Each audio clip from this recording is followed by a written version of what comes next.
Pada zaman dahulu kala, di istana kerajaan Daha, hiduplah seorang raja bernama Raja Daha bersama dua putrinya yang sangat cantik jelita. Putrinya yang bernama Dewi Galuh Chandra Kirana adalah seorang perempuan yang ramah dan cantik. Dia akan dinikahkan dengan pangeran dari kerajaan Kahirupan, Raden Inu Kertapati. Putriku, kemarilah. Ada apa, Pak? Apakah Papa juga memanggilku? Oh, putriku, ada yang ingin Papa sampaikan pada kalian berdua. Besok Raden Inu Kertapati dari kerajaan Kahuripan akan datang. Kemari. Lalu kenapa? Apa hubungannya dengan kami, Pak? Sudah membuat perjanjian dengan ayahnya bahwa Papa akan menikahkan salah satu putri Papa dengan Raden Inu.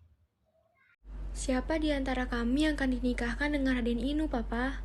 Kami sudah sepakat untuk menikahkan Chandra Kirana dengan Raden Inu Kertapati. Terima kasih, Papa. Aku sangat bahagia sekali. Pernikahan ini adalah impianku sejak kecil. Benarkah putriku? Kalau begitu memang tidak salah Papa memilihmu sebagai calon istri Raden Inu. Ayo kita persiapkan segala sesuatu untuk menyambut kedatangan Raden Inu besok. Raja Daha dan Chandra Kirana meninggalkan ruangan yang kini hanya dihuni oleh Galuh Ajeng. Meskipun Chandra Kirana dan ayahnya bahagia dengan pernikahan ini, ternyata Galuh Ajeng mempunyai pendapat yang berbeda. Dia merasa marah dan kecewa. Aku tidak setuju mengenai pernikahan ini. Kenapa harus Kirana yang dipilih dan bukan aku? Padahal secara nyata jelas, aku yang lebih cantik dari dia. Gak adil. Hanya aku satu-satunya yang bisa menjadi istri Raden Inu. Hanya aku, bukan Kirana. Sekarang, apa yang harus kulakukan? Galuh Ajeng yang mempunyai sebuah rencana buruk untuk Kirana segera pergi ke dalam hutan untuk menemui seorang penyihir. Permisi, apa ada orang di sini? Oh, yes. Silakan masuk, gadis cantik. Kemarilah. Aku butuh bantuanmu. Tolong bantu aku. Kau ingin aku melakukan apa? Aku ingin pernikahan Kirana dan Raden Inu dibatalkan. Oh, ya. Aku mengerti maksudmu. Lalu, kamu ingin aku melakukan apa untuk Kirana? Mengutuknya? Kutukan apa yang kamu inginkan? Berupa racun yang mematikan? Atau aku mengutuknya terkena tetanus? Semua aku serahkan padamu. Yang jelas, aku ingin Kirana menderita. Oke, aku akan mengutuk Chandra Kirana sehingga dia tidak dapat menikah dengan Raden Inu. Terima kasih atas bantuanmu. Senang bekerja sama dengan penyihir sepertimu. Ini uang sebagai upah awal untukmu. Nanti, kalau kutukanmu berhasil, akan kuberikan lebih banyak lagi. Tentu saja, sekarang aku akan mempersiapkan kutukan untuknya. Akan kutunggu kabar darimu, penyihir. Sampai jumpa. Setelah meminta bantuan pada penyihir, Galuh Ajeng kembali ke istana dan ingin bertemu Raja Daha. Papa, gimana? Ada yang ingin kubicarakan denganmu. Ada apa putriku? Ini tentang Chandra Kirana, Pa. Ada apa dengannya? Dia ternyata selama ini menjalin hubungan dekat dengan pengawal kita, Pa. Ini, aku menemukan surat cinta yang ditulis oleh Kirana untuk pengawal itu di kamarnya. Dasar gadis nakal, anak tak tahu diri. Sudah mau menikah malah bercinta sama pengawal, kurang ajar itu. Pa, sabar. Kirana, Ada apa, Pak? ada apa kamu bilang? Baca ini. Oh, ini fitnah, Papa. Aku tidak pernah melakukannya. Percaya padaku. Keluar kamu dari istana ini, keluar. Dengan pengawal brengsek itu, keluar. Tapi, Pak, Keluar. Chandra Kirana merasa sangat sedih dan dia pun meninggalkan istana. Dia pergi ke pantai dan di sana dia bertemu si penyihir. Wah, halo Chandra Kirana, apa kabarmu? Kelihatannya kamu sangat sedih hari ini. Siapa kamu? Kenapa kamu sangat buruk rupa? Diam, aku kesini untuk mengutukmu menjadi keong. Saudara macam mana? Saudaramu itu hingga ingin mengutukmu. Kamu tahu, dia tidak setuju dengan pernikahanmu. Wah, Apa? Galuh Ajeng mau mengutukku? ya iyalah, masa ya iya dong. Dasar perempuan bodoh, terima ini. Abroko, wah. Ah, Wah, kamu hanya akan bisa menjadi manusia pada waktu siang hari. Tapi bila menjelang malam, kamu akan kembali menjadi keong. Kutukan ini akan berakhir bila kamu bertemu dengan Raden Inu. Wah, bye-bye. Chandra Kirana telah dikutuk menjadi keong mas dan terdampar begitu saja di pantai desa Hadadapan. Suatu hari, ada seorang perempuan tua sedang mencari ikan di pantai. Dia menemukan keong mas itu dan membawanya pulang. Oh, keong yang sangat cantik, aku akan membawanya pulang.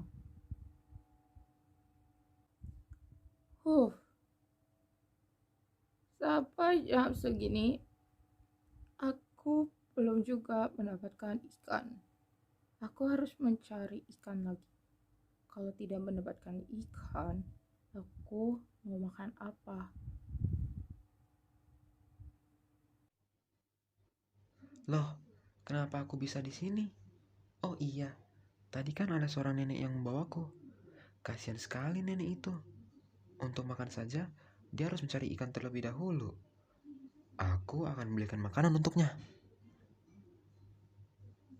Dengan uang yang dibawanya dari istana, Kirana membelikan makanan-makanan lezat untuk si nenek.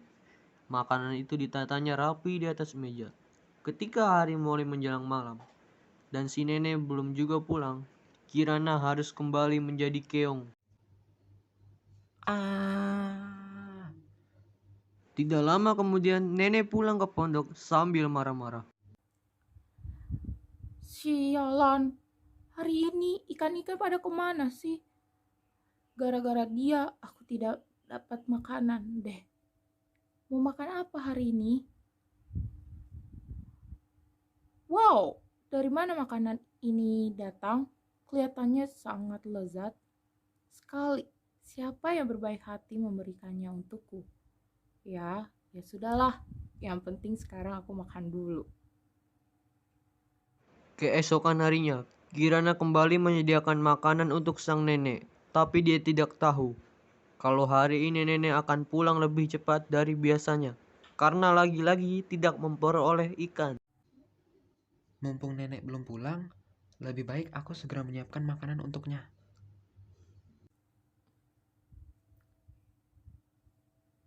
Hah, siapa gadis itu? Siapa kamu?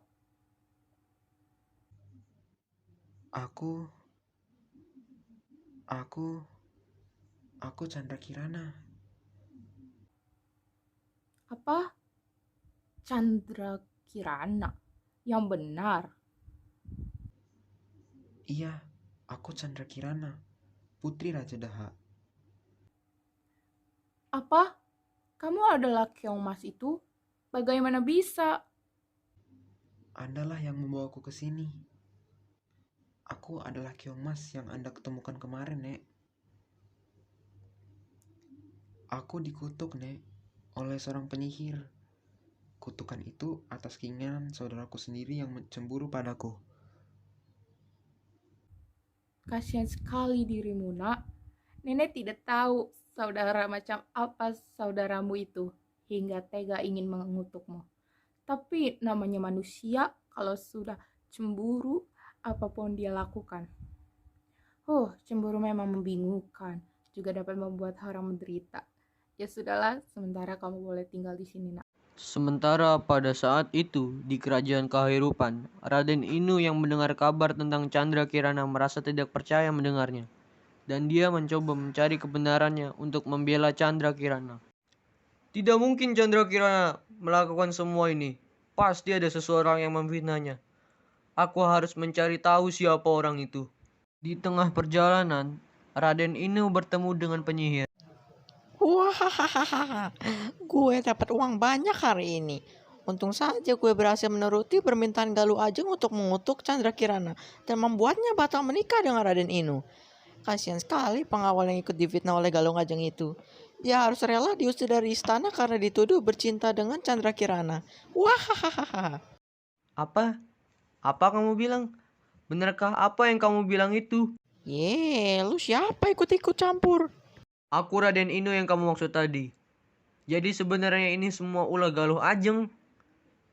Waduh, mampus gue. Dia sudah dengar semuanya. Ayo, kamu sekarang ikut aku. Raden Inu yang telah memperoleh kebenaran cerita segera datang ke istana Daha. Tuanku, sebenarnya apa yang terjadi pada Chandra Kirana? Kenapa Anda mengusirnya? Yakin kamu tidak akan percaya dengan berita ini. Dia sudah mengkhianatimu. Tidak, itu tidak benar tuanku. Chandra Kirana sudah difitnah oleh Galuh Ajeng. Kamu berbicara seperti itu. Kamu tahu dari mana? Ini adalah penyihir yang dibayar oleh Galuh Ajeng untuk mengutuk Chandra Kirana.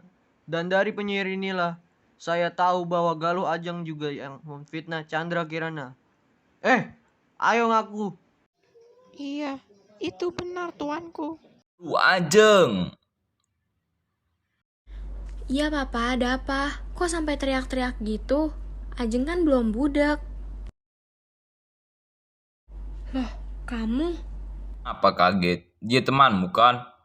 Sekarang papa sudah tahu semuanya. Kamu sudah memfitnah saudaramu sendiri. Sekarang kamu pergi dari istanaku. Pergi. Kecuali kamu boleh tinggal di istana ini. Iya, yang benar tuanku. Iya, tetapi tinggal di penjara istanaku selamanya. Pa, maaf pa, Ajeng aku bersalah. Jangan usir Ajeng.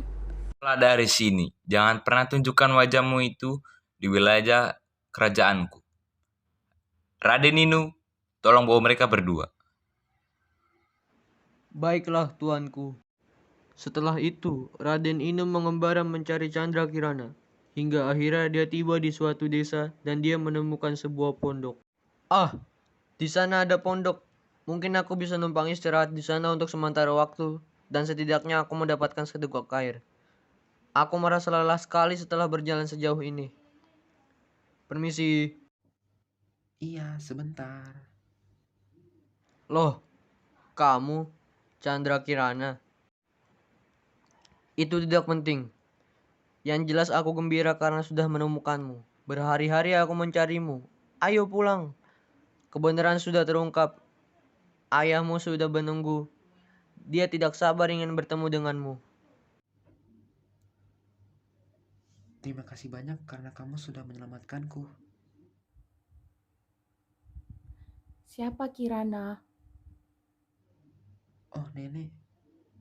Kenalkan, ini adalah Raden Inu yang Kirana ceritakan waktu itu. Dia menjemput Kirana untuk pulang, Nek. Tapi Kirana tidak tega meninggalkan nenek sendirian. Tidak apa-apa Kirana. Kamu pulanglah. Pasti kamu merindukan keluargamu. Begini saja. Nenek akan kita bawa ke istana dan hidup bersama kita bila kita nanti menikah. Nenek, ayo kita pergi ke kerajaan Daha. Akhirnya mereka bertiga kembali ke istana kerajaan Daha dan tidak lama kemudian Raden Inu dan Chandra Kirana menikah dan hidup bahagia untuk selamanya.